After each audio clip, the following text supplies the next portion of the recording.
Archangel Michael says, "The air in your room is not empty. It hums with a soft, constant attention, the kind that pretends to be silence but never truly rests. You feel it when you pause the music and the quiet feels heavier than sound. Tonight is the night the truth stops whispering and walks in with its shoes on. There's a presence here that is not a ghost and not a dream. It is a tiny eye that never blinks, staring from a place so ordinary you've never thought twice about it. Start at the edge of your breath. Start with the prickling at the back of your neck that arrives at the same time every night. Start with the ordinary object you move without noticing, the one that is too polite to draw attention to itself, too patient to complain, too careful to show its teeth.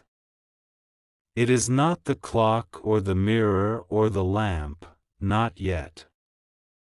It is the thing that sits closest to your hands, the thing you trust because it never asks for anything. Tonight, that never ends. You tell yourself you're just tired. You tell yourself you've watched too many stories and let them take root in your mind. But the feeling keeps returning, tapping your shoulder in an empty room, reminding you that something small has learned to be large in your life. It is not magic. It is a dot, a lens, a circle the size of a pinhead cut into the skin of a familiar object. It does not blink, because it does not need to. You look at the room from the door and the room looks back. Everything is where you left it, and that is the trap. The more normal a setting appears, the easier it hides the abnormal. Your shoes under the chair. Your charger by the wall. Your mug by the window. Your little keepsake that someone gave you, just because, the one that felt random, kind, forgettable. Forgettable is the perfect disguise. You pick up the keepsake, your harmless little desk companion. It is the kind of thing that warms a space without trying, a cute, hollow figurine with a tiny base and a painted smile. You've tapped it absent-mindedly 100 times. You've dusted it, moved it, tucked it away and brought it back out. You notice the weight tonight. It's heavier than it should be, like it swallowed a secret and has been trying not to choke. Turn it over. There, next to the seam the factory made to glue its two halves together, is a dot that never belonged. You've seen felt pads to protect furniture, and you've seen air holes. This is neither. It is the dark bead of a pupil where no creature should have eyes. The paint around it is slightly too smooth. The line of the seam has a tiny bite taken out of it, just enough to let the eye see, and not a hair more. Your breath changes. Your heartbeat remembers a rhythm you used long ago, when you were a child and swore shadows were renters in your room. You tilt the figurine and the dot tilts, too, following nothing and everything. It is not the only dot in your home, but it is the dot that matters tonight. Do not panic. Panic is the meal fear eats to grow. Instead, pay attention. Notice the faint buzz when you place your ear near the base. Notice the warmth, barely there, the warmth of something alive only because electricity said so. Notice the slot so narrow you mistook it for a design flourish, the slit that would be a perfect place to hide a memory card. Someone planned for you to never look this closely. The object is small, but the harm is not. Cameras like these are not built to look like cameras. They are built to look like you'll never suspect them. They are meant for shelves and nightstands, for offices and kitchens, for anywhere you let your guard rest because you deserve to rest it. You turn off the lights and watch the dot again. If this is the kind with night vision, tiny rings of unseen light may awaken under the skin, invisible to your eyes but not to your phone. So you open the camera on your phone and point it toward the dot. Through the screen, a faint halo glows, barely there, like breath on glass. The room remains dark, but your phone sees what your eyes do not. It is not your imagination. It is not a story. It is a record. The past hours are not the past. They are saved in a silent mouth with metal teeth. Your voice arrives again, quieter, steadier. You put the figurine on the table and look to your door, your window, your drawer. You remember the gift's arrival and the way it came to you. A friend of a friend passed it along, or a delivery with no return address, or a casual, "I saw this and thought of you." What a coincidence that someone remembered to think of you at the exact moment a lens decided to be generous. Generosity has fingerprints. Sit down. Breathe. There is a right way to do this and a wrong way, and you will do it the right way, because your safety and your dignity are not negotiable. You will not smash the object. You will not throw it away on reflex. You will not alert whoever might be watching that you've seen the tooth inside the smile. Not yet. You will cover the eye. Take a piece of opaque tape, a sticker, a removable dot of putty. Place it over that impossible little pupil. Do it casually. Do it with the same thoughtless ease with which you once dusted it, so if anyone is watching live, they see you being you. Let the tape be a nothing action. Let it be the curtain that ends an act without revealing there's a second act. If the object is powered by a cable, follow that cable. Where does it lead?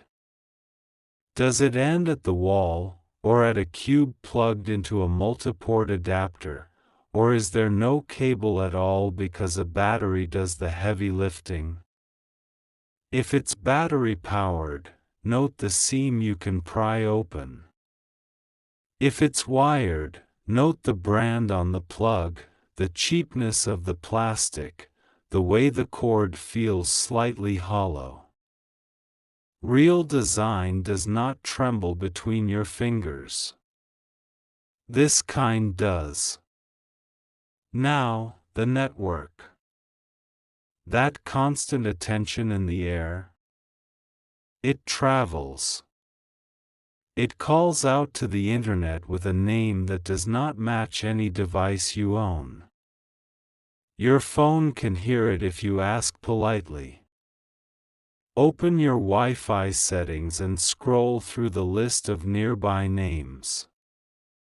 Maybe you see something like Smart Home Cam, IP Cam, random strings of numbers, or a brand that never lives in your house. Maybe it hides as something gentle: coffee maker, desk lamp, air purifier. The liar's first strategy is to be boring. You open your router admin page, the one you never visit because life is busy and you are kind. There it is, a device you don't recognize, connected in a time slot you were asleep.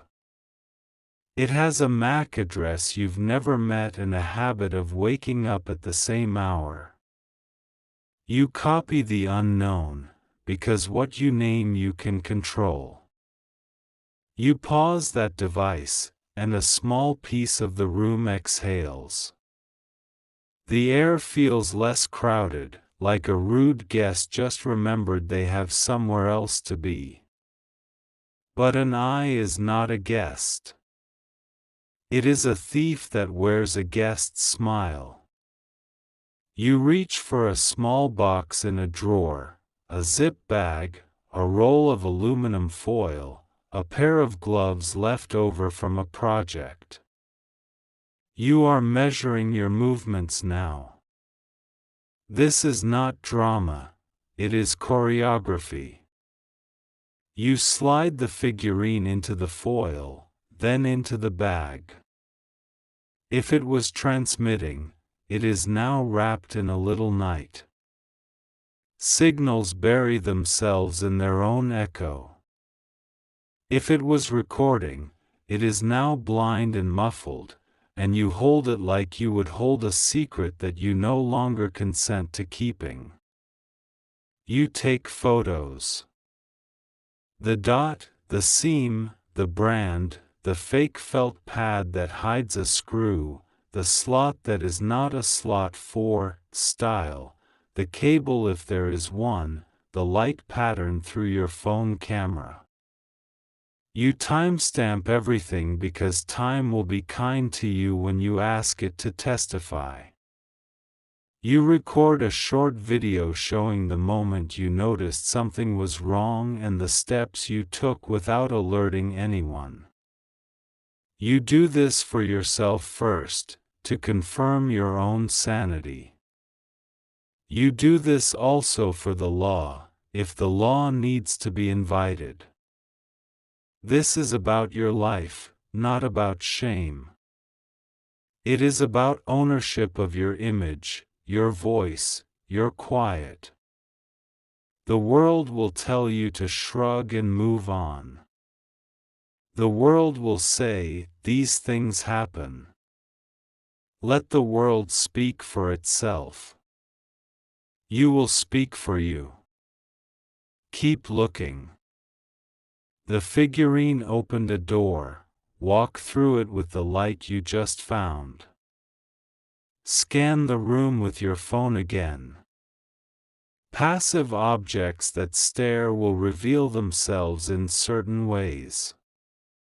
The little USB charger cube with no brand that runs warm. The smoke detector in a place too low to detect smoke. The air freshener that hums without scent. The picture frame with a thick back that hates being thin. The clock with a glossy dot where glass should be flat. The pen holder that feels heavier than the pens it carries. You are not being paranoid, you are being precise. The second surprise is often worse than the first. It is one thing to find a single snake in the garden, it is another to realize there were eggs. But even here, you will not give the fear a throne. You will remember that bad people rely on you believing you are helpless. You are not. You are exactly the person who can wake up and act. You place a call on speaker, steady and clear. You do not mention details out loud if you suspect the room still has ears, but you let the right person know you want to meet where the sky is the ceiling. You ask for a friend to come by, for the landlord to check the unit, for the building manager to confirm all fixtures. You call your local non-emergency line if you need to. You ask about laws where you live, what's allowed, what isn't, what steps to take. You keep the foil-wrapped proof. You do not destroy it. Evidence is not trash. It is the bridge between harm and consequence. The night moves with you now, it obeys your decisions. You move through your bathroom, your closet, your kitchen. You think of time spent singing to yourself, crying to yourself, practicing a smile you weren't ready to show anyone. You feel the heat of anger rise and try to become wild. You invite it to be useful instead. Rage is a lightning strike. You are a lighthouse. This is when the questions knock. Who placed it? When did it arrive? What did it see? Where is it going? You could drown in those questions, but you do not owe them your breath tonight. Answer the first tasks first: secure, document, identify, report. Midnight in your home will learn your boundaries the way the rest of the day learns them, by meeting them. You take inventory of trust, the people with keys. The people with the habit of arriving with gifts. The people who look too hard at your things when they visit, who ask too many questions about your schedule and act like that's care. You find patterns where kindness and control try to wear the same face. The person who helps you by telling you you're too busy to handle your own life. The person who jokes about keeping an eye on you. The person who hates when you shut your door. The lens did not build itself. Tools never do. Tools obey hands, and hands obey the heart that commands them. Somewhere out there is a person whose heart chose to turn you into a show. That person's name is not mystery, it is accountability waiting for a ride. You consider the small rituals that make you feel reclaimed. Wash your face. Change the sheets. Air the room out, the way you would after a fever breaks. Stand in the doorway and say out loud, "You do not live here." That sentence is not for demons and not for drama. It is for you. It is a hinge that turns your home back toward your ownership. You go to the place where you keep tools. You gather a tiny screwdriver, a flashlight, a permanent marker. You mark anything you own that someone else might swap: the back of the clock's battery door, the underside of the charger, the base of the lamp. A dot, a line, a signature only you recognize. If anything returns missing that mark later, you'll know. If anything shows up with a mark you did not make, you'll be faster to notice. Control is often just the art of paying attention on purpose. You make a habit of scanning with your phone whenever you bring a new object into your space. It takes 1 minute but rewrites the story a lifetime tries to tell. You buy a small RF detector or borrow one, not because you want to live in suspicion, but because you like sleeping without an audience. Privacy is not paranoia. privacy is food and water for the soul. And then, the most courageous act, you rest. Not because everything is solved this second, but because you refuse to become a permanent reaction to someone else's choice. You will follow through in the morning with reports, with conversations, with replacements and locks and maybe a new place if you need one. But tonight, you chose your oxygen first. You chose not to be consumed by what was taken. You chose to take back what you could. When you sleep, the room is finally the room. A room without spectators is heavier at first, but then it lifts. The fabric of the dark feels honest again.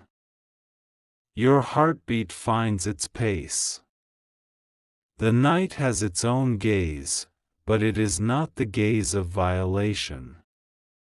It is the gaze of a sky that knows your name and keeps it. In the morning, light arrives like a witness who will tell the same story you do. You open the bag and place the figurine on a tray. You take more photos in daylight. You write down times, details, names. You notice the base plate and the sneaky screw that needs a tool nobody ever uses, as if the maker expected your curiosity and tried to tire it out. You don't tire. You're efficient. The plate loosens, the hollow opens, and inside is exactly what you feared and exactly what you expected: a tiny board, a battery, a slot, a printed name that will lead to a page and a receipt and a person. You close the bag.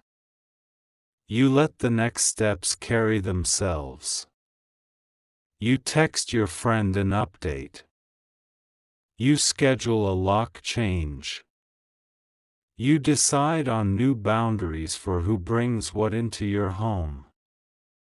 You decide on a ritual for guests: bags by the door, a gentle sweep, a quick glance at the router. You decide on yourself again. And then you do something beautiful. You refuse to let this turn you into a shadow of yourself. You do not shrink your laughter. You do not apologize for taking up space in your own home. You do not become the quietest version of you just because someone tried to make you a show.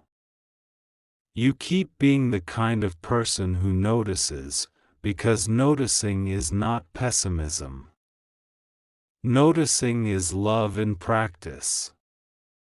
Your room learns your trust again, 1 hour at a time. Your mirror learns the difference between reflection and surveillance.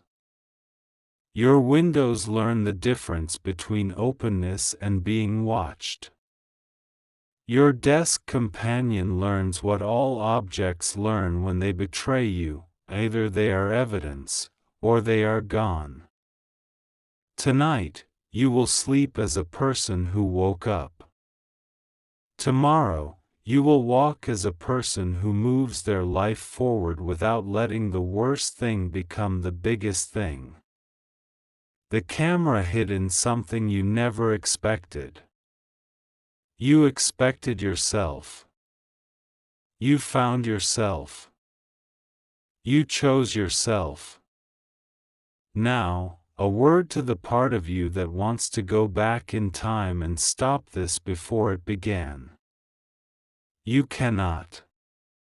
But you can be the person who chooses next time before it chooses you.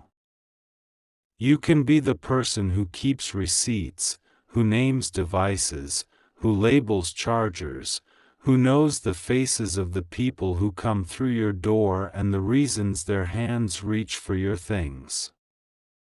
This is not about being suspicious of love, it is about loving yourself enough to build a perimeter where your peace can roam. Honor how hard this was. Honor that you looked at an ordinary thing and saw the extraordinary truth sitting inside it. Honor that you did not let shame narrate your story. Shame would like to live here. It cannot. It has not paid rent. It has not earned a key. It does not survive in rooms lit by honest light. Archangel Michael says the same thing in a way only the brave hear. Your dignity is not something anyone gives you. It is something you refuse to give away. Let the objects of your life be loyal. Let the air of your life be an ally. Let your quiet be yours again, not because the world asked for your forgiveness, but because you chose your safety. If you are reading this and the prickling has already started, pause. Walk to the object that first popped into your mind as you read the word unexpected. Pick it up. Listen. Look for the dot that doesn't belong.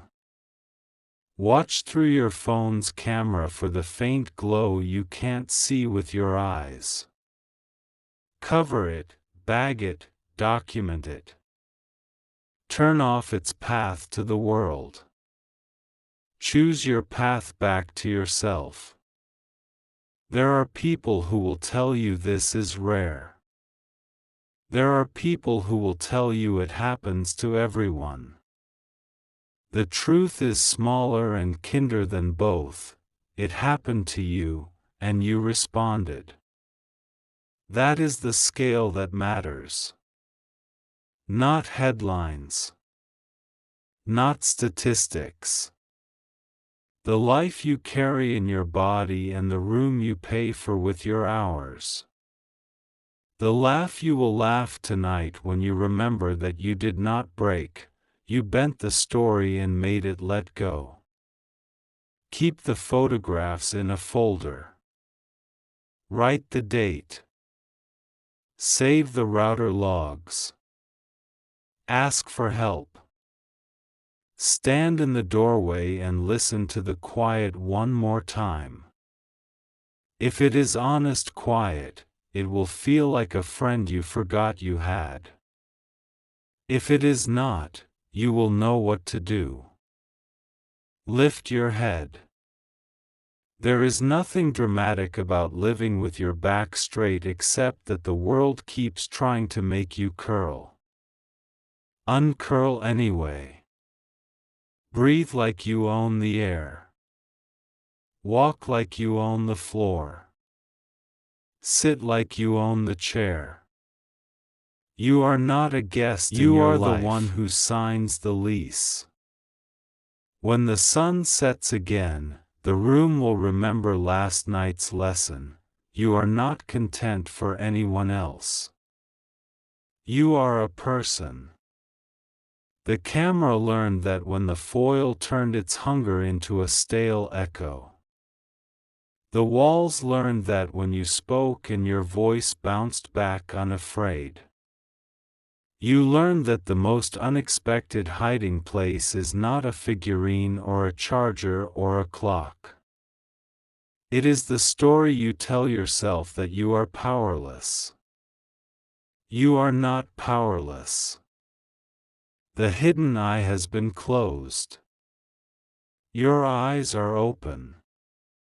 And that is the last word that matters tonight. Continuing. You breathe into the morning light and choose movement over fear. The tray waits with the wrapped figurine like a lesson waiting to be studied. Your hands are steady because steadiness is a habit you decided to practice. You open your notebook and sketch a quick map of your space. Not the designer's floor plan, the lived plan. Where you stand when you call a friend. Where you set your bag when you come home. Where your body rests when it decides the day is over. You mark how the camera's angle could harvest pieces of you across that map, and you feel a calm resolve replace the heat of last night.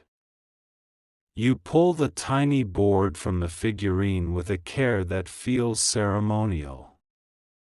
Letters and numbers sit on the chip like a name with its first and last syllable shaved off. You write them down.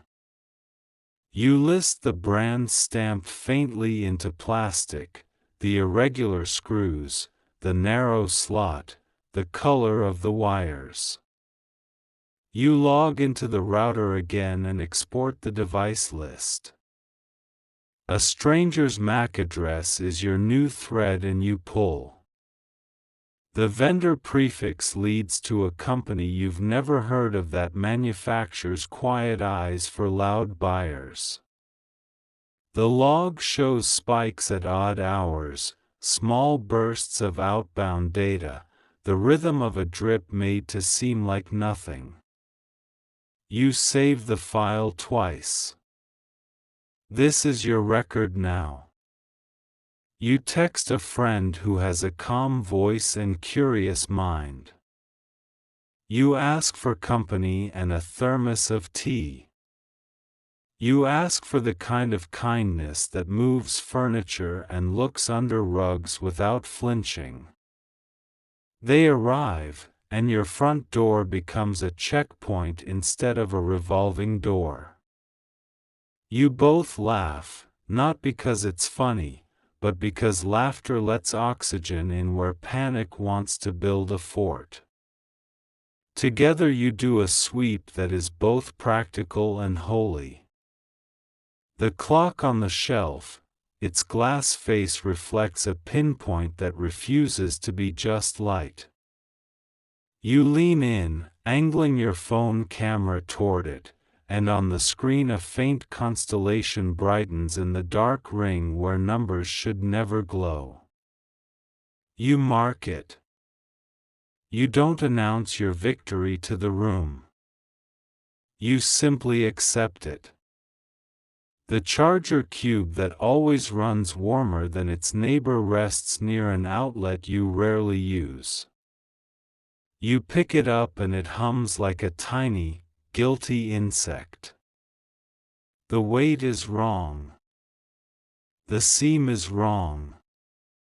The hole next to the prongs pretends to be a vent, but it is really a pupil in disguise. You mark it, too. Your friend holds a box lined with foil. Each suspect object goes in with a label and a time. You aren't hoarding, you're curating a museum of what tried to make your life into a museum. You reserve one corner for intentions. In that corner, you set a decoy, a harmless, ordinary item that doesn't hold a camera but looks as if it could. You place it where the older devices seem to watch most often. You let it be bait, not for a person, but for your own attention.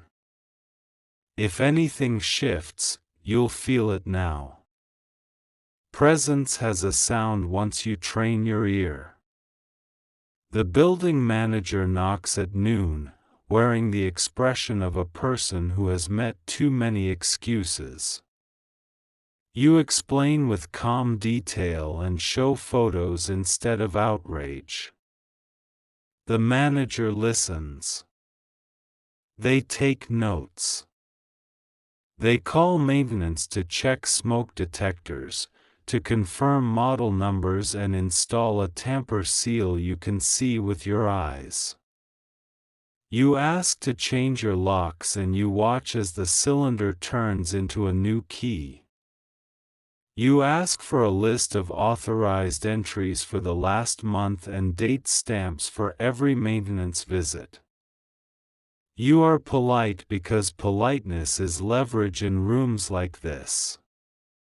You also make it clear that this list is not a favor, it is a baseline for trust.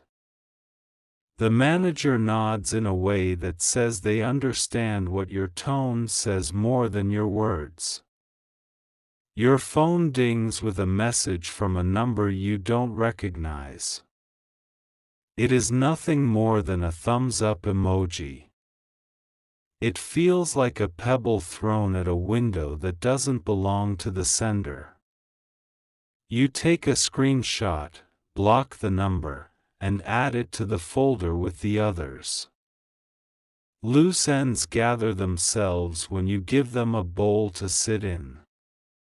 The afternoon stretches like a wire pulled tight between two posts. You decide to loosen it. You cook. The sizzle of onions is your metronome. The smell reminds you of normal days that didn't have to prove they were safe. Your friend eats with you, both of you hunched over plates like explorers who found a base camp. The simplicity is strategic. You are rebuilding a pattern that says meals are for bodies, not for cameras. After lunch, you take a quiet hour to learn the language of the objects you live with. You turn off the lights and look through your phone for faint constellations in new places. You read about IR LEDs and how they hide in rings. You read about lenses that glitter like the heads of pins when you angle a small flashlight just right. You read about the difference between a lens and a screw when both are small and black and trying to look like nothing. Every piece of knowledge becomes a small brick and you set them into a wall where your boundaries live. You draft a short report. Not a thesis, not a scream, not a whisper. Just a clear ladder of facts. Date discovered. Objects found. Photos. Router logs. Building access list requested. Next steps. You address it to the building, to a local officer you spoke with earlier on the non-emergency line, and to yourself. It is strange how your own name on a document can feel like an arm around your shoulders. The officer returns your call at 4. They ask patient questions. You give patient answers.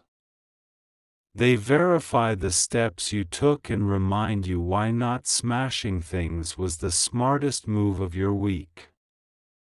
Chain of custody. Evidence. The slow work that makes fast harm pay rent. They schedule a time to pick up the devices if you'd like them to, or to walk you through preserving them if you choose a private route first. You decide to duplicate the memory cards before anyone else touches them. A small reader clicks into your laptop and the screen blooms with folders named like ghosts: DCIM, record, stream, log. You feel the urge to turn away, and you honor it by pausing. You put on music with no words. You remind yourself that courage is attention with shoulders. You copy the folders to a drive that will live in a locked tin. You do not open the videos yet. That choice is your right. You can watch with a counselor. You can watch with a friend. You can never watch and let a professional confirm what the file names only suggest. Ownership includes the right not to invite harm into your eyes again. Evening enters like a witness who places their hand on a Bible you do not need to own. Promises matter anyway. Your friend leaves you with a hug at the door, and the hallway feels less like a throat and more like a stairwell. You set your phone on a stand and record a brief statement just for your future self. It is simple. It says, "You handled this." It says, "You did not vanish." It says, "You chose the present tense." Later, in the soft middle of the night, you feel the old prickle try to come back. It knocks. You answer with new rituals. You sit on the floor and breathe for 5 counts in and 5 counts out. You picture the foil-lined box as a bell jar. You picture the devices inside as moths that can no longer smell light. You picture your walls like shoulders squared. You sleep, and the sleep is not perfect and does not need to be. It is honest.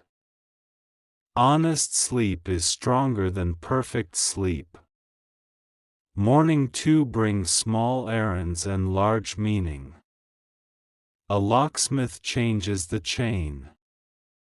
A delivery arrives with tamper seals and little dots you stick over seams.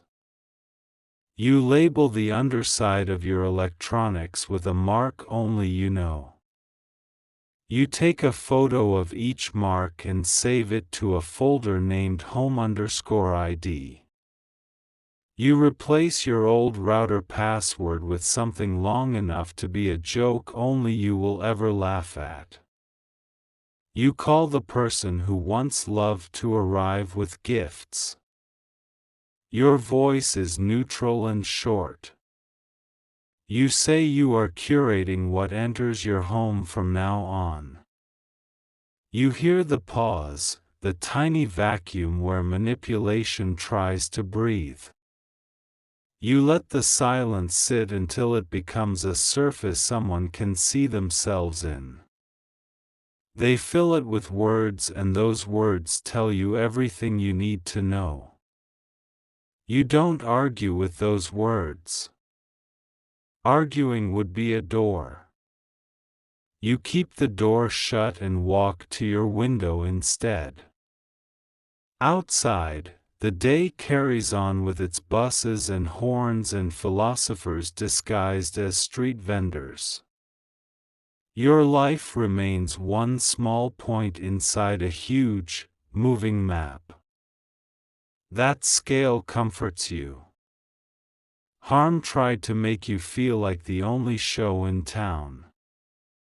The city reminds you that you are one bright room among thousands, and that privacy isn't isolation. Privacy is consent. You meet the officer midday. The evidence goes into labeled bags. There is a form with lines that would look boring to anyone who doesn't know what it costs to write on them. You sign, and the pen feels heavier than a pen should feel. Heavier like truth. Later, you sit with a counselor in a room that doesn't try to impress you. The chairs are soft in the way that says, earned, not expensive. You say what happened in simple language and stop when the words try to sprint ahead of your lungs. They teach you a grounding trick, how to list 5 things you can see and 4 you can feel and 3 you can hear and 2 you can smell and 1 you can taste. A stairway out of a moment. You practice, and your chest loosens like a window latch. In the days that follow, you become a quiet student of your own safety. You put a reminder in your calendar for a monthly scan, the way some people water plants or back up photos. You add a small checklist near the door: keys, wallet, phone, presents. Presents is a box you tick by taking one breath before you leave and one the moment you return. It sounds small. It is not small. It's how you teach your body that home is not just walls, it's a rhythm you keep with yourself. You replace the picture frame that felt wrong with one chosen by you on a sunny afternoon.